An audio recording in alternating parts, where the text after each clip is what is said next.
can't hear me. I'm on mute. There we go. Hey, what's happening? What's going on, everybody? Um, welcome to Spiritual Politics. You know what I want to say. All right. I'm sleepy. It's 9 o'clock at night. But what up, though? What's happening? Spiritual Politics, man. Welcome to the channel. This is where, I call this in my Patreon, I call this Message to the Black Man. And the reason why I title that in the Patreon that way is because again, I'm coming from the premise that we really need to know history, and so we can properly really see ourselves in the present state. I think it's a tremendous disservice, so almost really a crime in my book, for you to solely believe that your ancestors were always victims, and the whole government was created with the sole intention to always keep you up under some form of slavery and oppression. And it's just not true. All right. So what I choose to do on this channel is to lay out the historical facts, and let you weigh them in of itself. All right. So as promised, though, last week I said I was going to touch on Thomas Jefferson and the original Declaration of Independence. Salute to Thomas Jefferson, aka my man TJ. Definitely one of the GOATs. All right. In the original Declaration, he was getting in King George behind. He was. Thomas Jefferson is someone who is on Mount Rushmore next to George Washington, Teddy Roosevelt, and Abraham Lincoln. If I'm not mistaken, there's no Democrats on here. I think Teddy was a Republican. I think I gotta double check that. Let me check that. What was Teddy Roosevelt's political party? What was Teddy? What was Teddy Roosevelt's? Yeah, he was a Republican. No Democrats are on Mount Rushmore. Okay, that's good to know. No Democrats are on Mount Rushmore. George Washington, you can call him a Federalist. Thomas Jefferson creates the Republican Democratic Party, not the Republican and Democrat Party we know today. Teddy Roosevelt, Republican. Abraham Lincoln, the first elected Republican. All right, so no Democrats on Mount Rushmore. All right, so let's get into some things real quick. Let me blow this up because we ain't gonna really be too long. Thomas Jefferson, first thing we could put on the books is 1774 in August. He writes a paper called A Summary View of the Rights of British America, reprinted in Philadelphia. All right. In the blue, we see that the abolition of domestic slavery is the great object of the desire in those colonies, where it was unhappily introduced in their infant state, but previous to the enfranchisement of the slaves we have, it is necessary to exclude all further importations from Africa. Okay, I am going to pause that right there. This is 1784. TJ is on the record saying, 1774, hey, I think it's necessary to stop importing slaves into these 13 colonies. Note, this is not the United States of America yet. In 1774, the Independence War has not taken place. That's going to happen in March of the next year, 1775. So in the 13 colonies, there are a group of people who are speaking out against slavery, although they may have slaves themselves. Thomas Jefferson, because that's what they like to say. Oh, he had slaves. Yeah, he was 21 years old and imported slaves. He inherited them, right? Not imported, he inherited slaves. But at the same time, too, okay, yeah, he could have let them free. But, man, you got to understand what's going on. First of all, this is the British colonies. The British is in the slave trade, and that is just a normal thing to do. Okay? But you got to start looking at the actions. What did a man say out of his mouth? And then what did they physically do, irregardless to what they physically had? And then that you got to tell the tale from that. All right. All right. So let me blow this up. All right. So here is the draft of the original paragraph that Jefferson wrote, and the emphasis are original. We're about to read the original portion of the Declaration of Independence that is no longer in the Declaration of Independence. Okay. And he's talking about King George. He has waged cruel war against human nature itself, violating its most sacred rights of life and liberty in the persons of a distant people who never offended him, captivating and carrying them into slavery in another hemisphere, or to incur miserable death in their transportation thither. This piratical warfare, what the opprobrium of infidel powers, is the warfare of the Christian, in all caps, Christian king of Great Britain, determined to keep open a market where men, in all caps, should be bought and sold.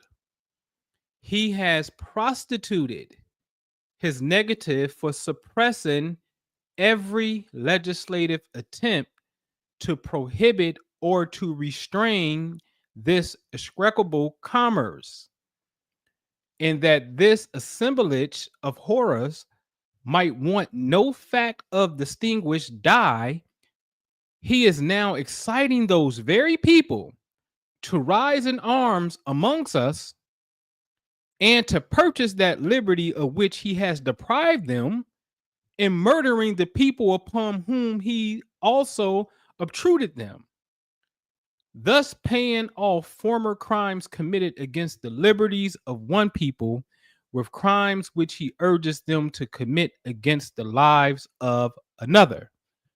What is he saying? He said, King George, you Christian, in all caps, appealing to his morality, you Christian king, you have blocked every legislative attempt that the colonies has had to get rid of this slavery issue. And the very people that you oppress, you now, because it's the Declaration of Independence, 1776, meaning what? We in the first year, the year anniversary of the American Revolutionary War. Remember, the American Revolutionary War is 1775. 1776 is the 1 year anniversary. This Revolutionary War is not over until 1783, the Treaty of Paris. Okay, so we got an 8-year fight, and this is only year one, 1776. So he's saying, now that we fighting each other, you want to get the African people who you enslave to pick up arms against us when you actually enslaved them? And now you want them to put in work against us? How dare you? That's what he said. See what I'm saying? You just got to read behind the European English, but that's what he said, right? So he's calling King George out on his ish. All right. So that was in the original Declaration of Independence. All right. Now, 2 years later,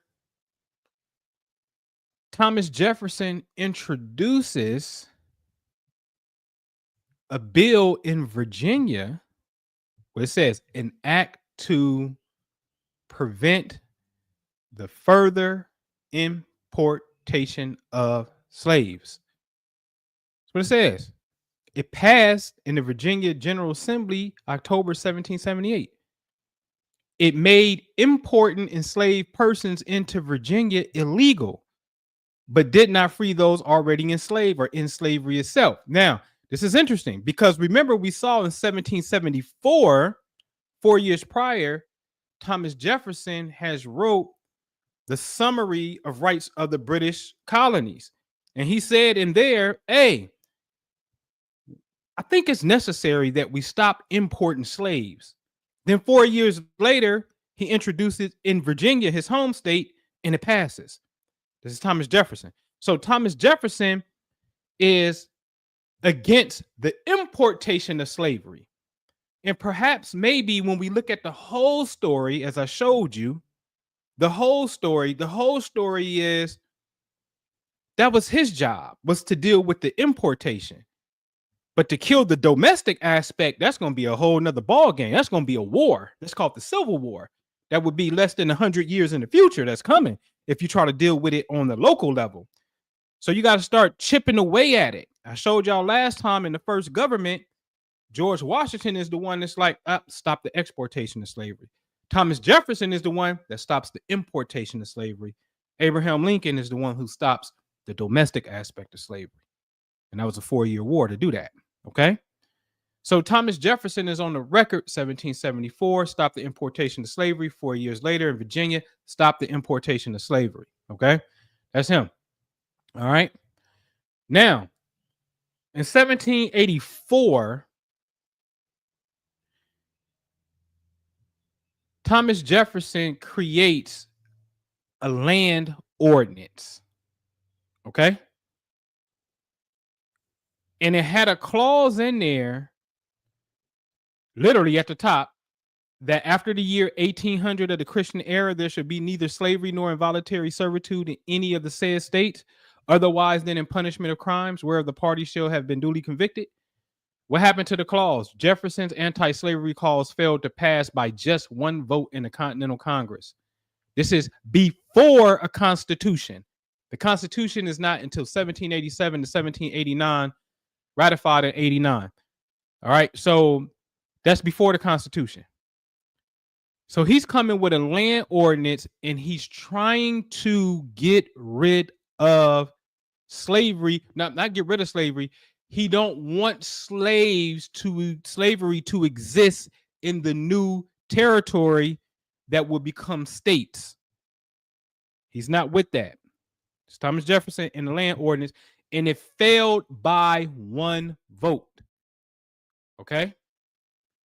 Now, this will be the precursor to the 1787 Northwest Ordinance. Remember that? Let me share my screen with that. The 1787 Northwest Ordinance, you can look it up. The very last clause, Article 6, is the exact same language right here. The exact same language. There shall be neither slavery nor involuntary servitude in said territory, otherwise than in the punishment of crimes whereof the party shall have been duly convicted. Same thing. Okay. All right. So, again, this is Thomas Jefferson. All right. All right. So, where's my StreamYard tab? There we go. Let me bring this back. Boop. All right. All right. Now, when we speed it up, Thomas Jefferson also is the one who signs the law on January 1st, 1808. What happened? An act prohibiting the importation of slaves was passed in Congress in 1807 and went into effect January 1st, 1808. Yes, I showed y'all last week. This is Article 1, Section 9 of the Constitution, where they said, hey, we're not going to interfere, or the word is prohibit, the importations of such peoples prior to the year 1808. Okay? That's what they said. All right. But when 1808 got here, the very first day, they stopped it. Now, this is why I call this spiritual politics, because you got to look at the spirit of this. Thomas Jefferson is on a record in 1774 writing the Summary View of Rights of the Colonies in British America, or the British colonies, right? 1774.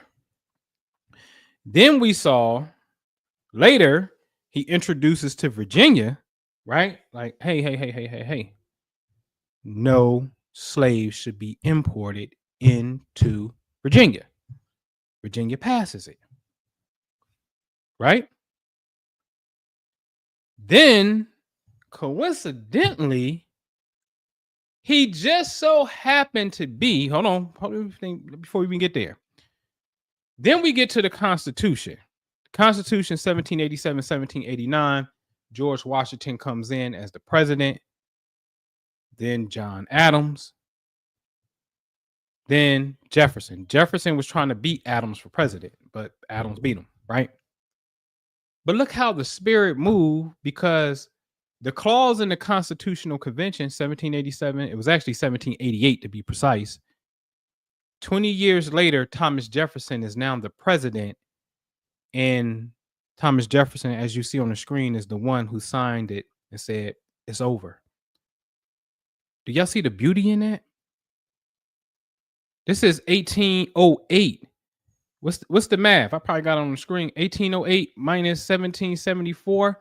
That's 34 years. 34 years prior, he was already writing a summer review. Like, nah, man, let's stop the importation of Africans. Then you got to build the government. Then y'all got to create a process of election. So you do all of this. And then coincidentally, right? Don't forget, you also go to Virginia, your home state, say stop the importation of Africans. They pass it. Then coincidentally, you become the president that have to sign this into law. So you couldn't have won the second election, meaning John Adams' seat. You couldn't have won that because his mission spiritually, he had to stand on business what he created, which was stop the importation of slavery. That's what I believe in God. That's what God wanted him to do. It shows up in 3 different stances in his history.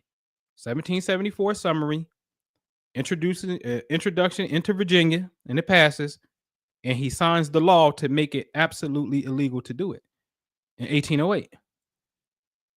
This is 34 years gap. Look at the tenacity. Look at the patience. Look at this. So this is long, right? So anyway, this is I got so much on Jefferson that I'm gonna have to do a part 2 in the future. But Jefferson is a goat. When y'all can't see it, but if I was to get this right here and it says, this picture, I used to know it by heart. I know it by heart if I put my mind to it. Let me bring this off. What is it? We hold these truths to be self-evident that all men are created equal, right? That they are endowed by their creator with certain unalienable rights, right? That among these are life, liberty, and the pursuit of happiness. That's a vision board plan. Man, the pursuit of happiness is, let me tell you something, man. That's your God-given right. You don't even need a vision board if you understand what make you happy, and if we pursue it. You don't need it. For real. But then Abraham Lincoln came back and said 7 years ago, our fathers brought forth upon this continent a new nation conceived in liberty and dedicated to the proposition that all men are created equal. Where's he getting this from? 7 years ago, our fathers brought forth upon this continent, right? Oh, all men are created equal. Oh, you're getting it from here.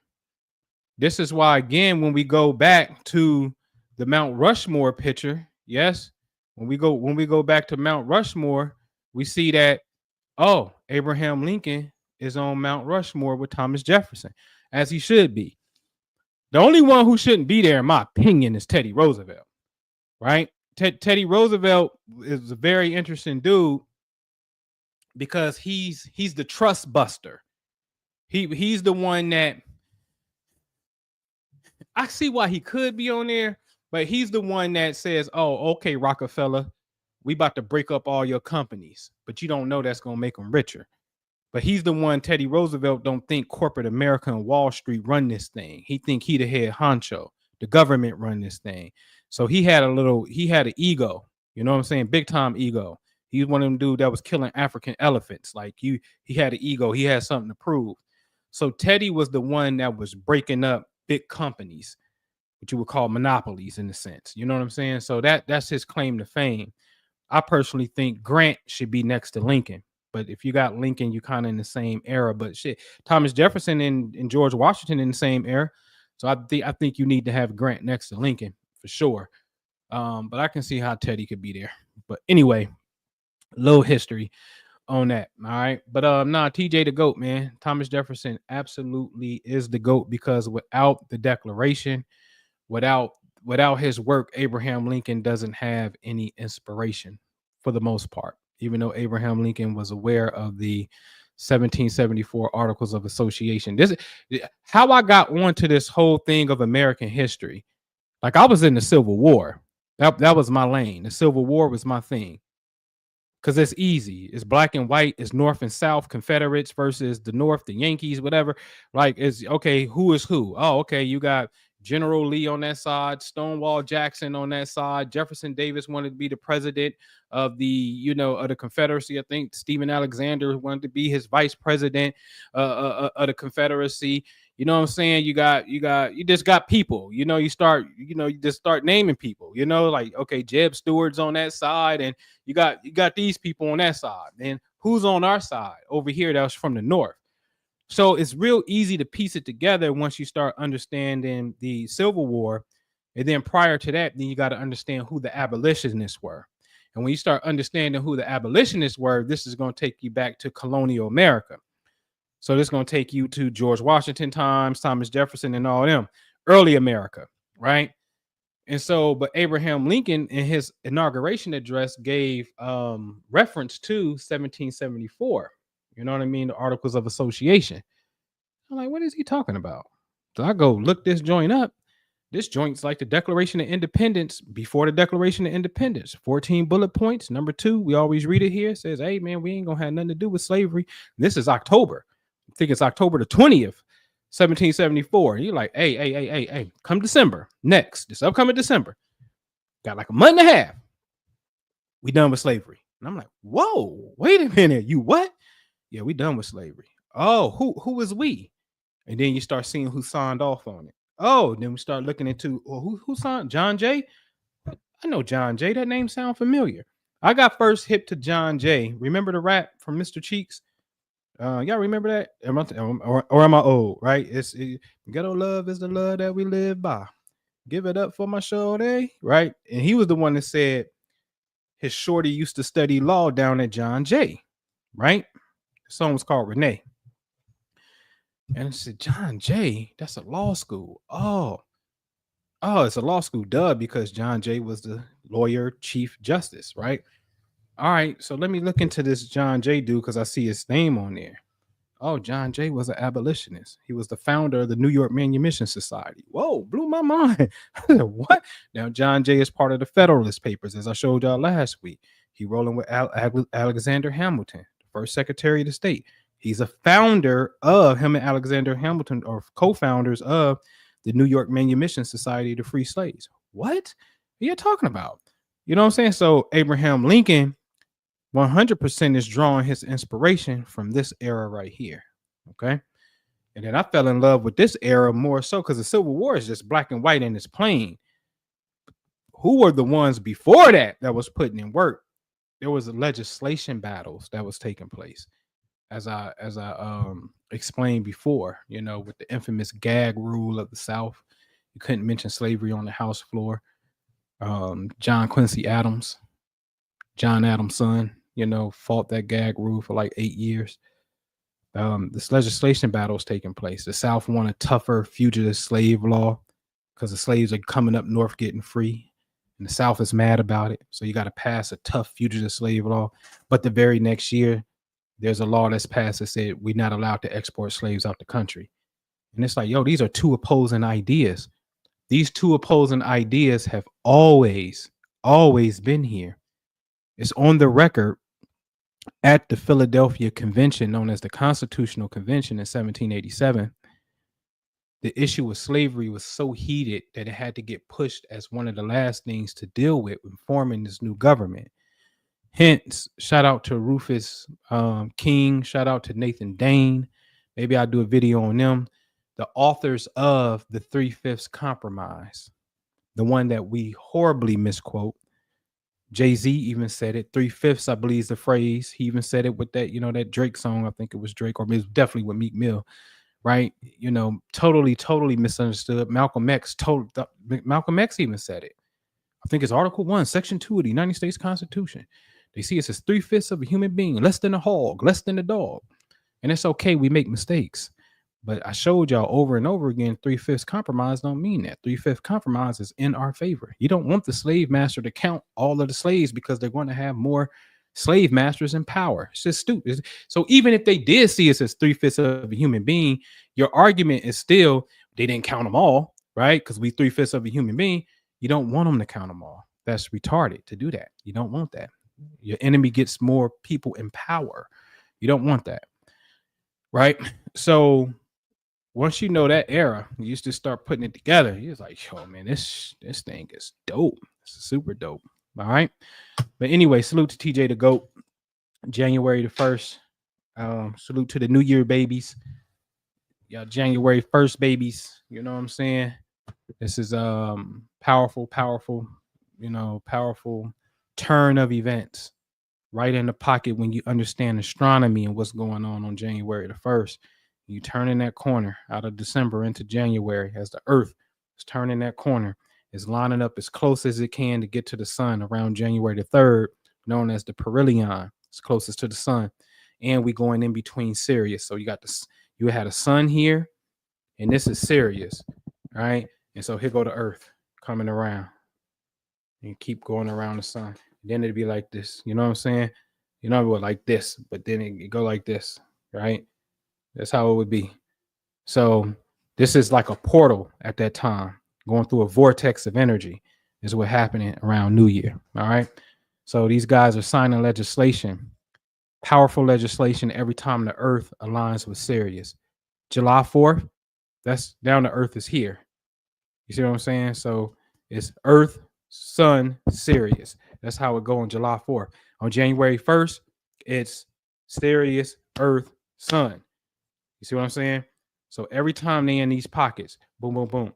I keep telling the Civil War, the turning event of the Civil War was the Battle of Vicksburg, Mississippi had failed, Gettysburg, Pennsylvania, and Middle Tennessee campaign, July 3rd, July 3rd, July 4th, 1863.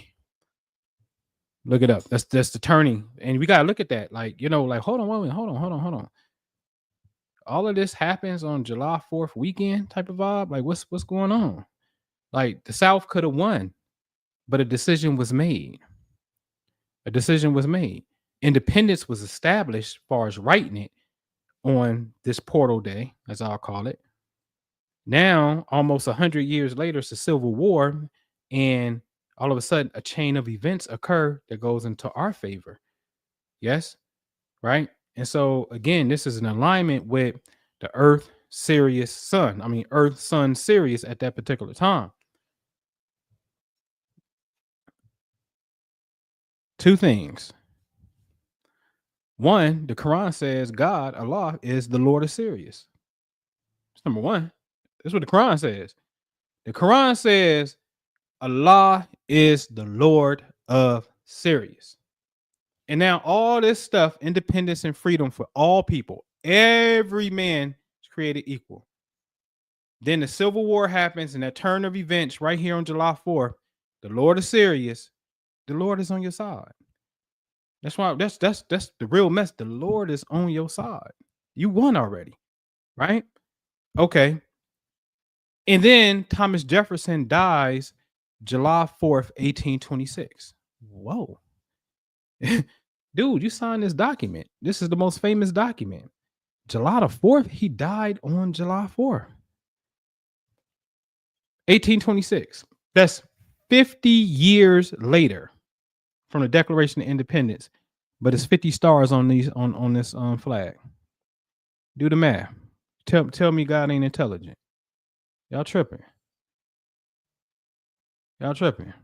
Abraham Lincoln knew this. Abraham Lincoln used to have these kind of conversations. Talking about the South. Listen, we both serve the same God, but God is only going to make one decision. So, who we going to listen to? he would say some philosophical stuff like that. You know what I'm saying? Like we both serving the same God, praying to the same God for victory. Woo! Wee. All right. So anyway, man, I just wanted to share that with y'all. Click that like button, subscribe. Peace to my family in here. This is it's my wine crew right here. It's my sipping, my paint and sip crew. All right, but I'm about to actually make me some tea and clean up. I need to clean up in here. All right. But anyway, man, I appreciate y'all. Click that like button, subscribe button, man. Hit the notifications and everything. And I'll see y'all in the next video. All right. Peace out.